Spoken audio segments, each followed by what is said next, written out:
Hey everyone, it's William with the Grand Duke Dmitri Diary series, and I have a short one for you today. It's the 20th of April, 1921, a Wednesday. We're slowly catching up with Dmitri. We're only 5 days apart from him now. This is 15th April, 2025. And his diary entry is for the 20th of April. So a recap for the last video, which was the second half of the 19th of April. It was Maria's birthday ball. Dmitri called it both a party and a ball, once a ball.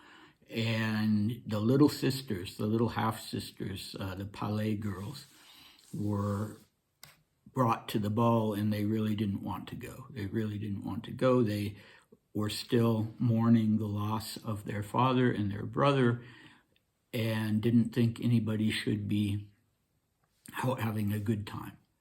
So that didn't go well. They found a ride, apparently, and left early, and didn't say goodbye to Maria. So Dmitri was a little irritated with that, but he enjoyed himself to the maximum. He said that he danced like crazy with all the girls, and Maria had intended it to be almost a sort of debutante ball for the young ladies of the Russian colony who, their life and expectations had, of course, been disrupted by the revolution. So she wanted to do that for them. Our cast today is just the two women in Dmitri's life, Maria and Coco, plus his brother-in-law, Gulia. So here we go. I wrote in the morning, then Maria and Gulia came to pick me up, and we went for a drive in the Bois. The weather was wonderful, and it was warm again. The garden around Le Pre Catelan has been our favorite place for an outing. The garden around Le Pre Catelan has become our favorite place for an outing. It's really beautiful there, and there are very few people. I lunched at Maria's and afterwards went home and wrote. For tea, I went to Coco's place at the Ritz, where I stayed until 7 o'clock.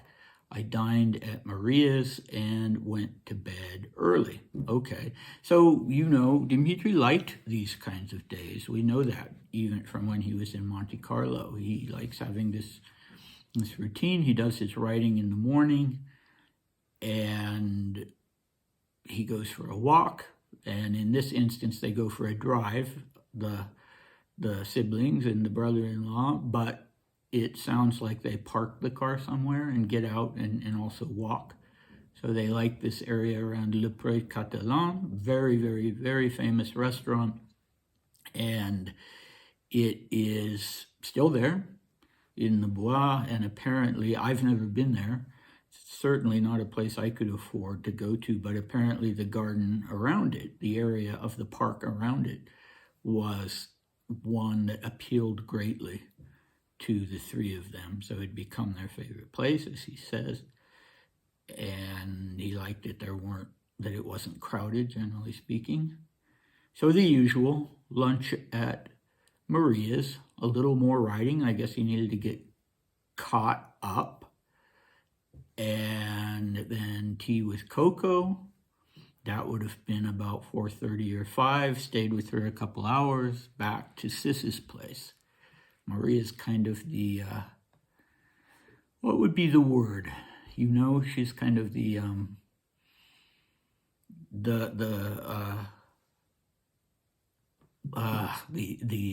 punctuation for the day. That's not a very good word, but there we go. It starts and ends with her on some days. So, and it's nice that Gulia seems to be in a good mood. And he and Dmitri maybe have a sort of a rapprochement. At least they're not at each other's throats. So the difference between this and what we've had in other diary entries, of course, this is closer to what we had in Monte Carlo.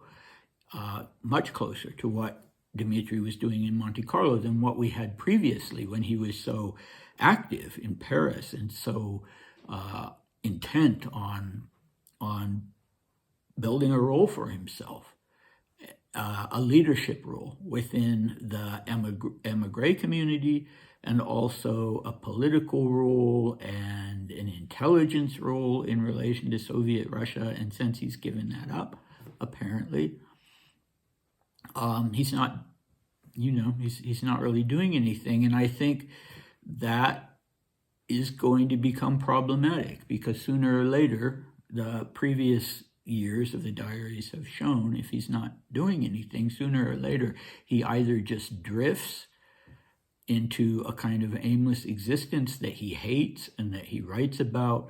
I hate this. I'm leading a completely worthless, stupid life, is usually how he explains it. He finds something. So actually, the next few diary entries, we're going to touch upon that. We're going to see whether he is going to go back to resuming some of his former activities or not. But at this point, it's not clear. And since we're coming up in the diaries on Orthodox Easter, as we are indeed in 2025, actually, it's Holy Tuesday today, that's not what a person is preoccupied with normally. So right now it's a little bit of an abnormal schedule, although it's not Holy Week yet, as he's writing these, and but it would be writing 10 days before Christmas. People aren't completely going about business as usual. So we have to take that in mind, into account. What do we have next time? We have a theater outing. He and Coco are going to go to the theater. And then Dmitri is going to leave her for the night and go to a late night party, a late night Russian bash. So I find that very interesting. And it's interesting that Coco does not go to those. When he's out with his Russian friends and acquaintances and members of the Russian colony, she's not part of that. But she would be very beneficial to the Russian colony as her relationship with Dmitri continued. She would be hiring members of the Russian colony who were desperate for jobs, some of them quite aristocratic and probably brought to her by Dmitri, I would guess. She would be buying embroidery, paying for embroidery work done by Maria and other Russian ladies, and she would, be getting Dmitri's advice on the scent for the famous Chanel No. 5, which supposedly he chose. He was the one who actually chose the scent. She would be at least partially integrated, not really integrated, but important to the Russian colony. But at this point, those two aspects of Dmitri's life are not mixing, they're separate. So come back next time. This is a rare one, which is actually under 10 minutes. I still, for the rest of the week, will be working long hours with the filmmakers. But today I had a bit of a respite. And tonight, our filming this evening, and tonight we're going to recreate Dmitri's arrival first in Davos in September 1939, and then his first day at Chatzell.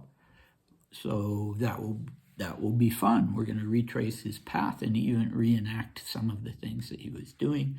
So I hope when the documentary is done, it will be available so that all of you can watch it if you're interested in that. All right, I'll see you next time. Bye.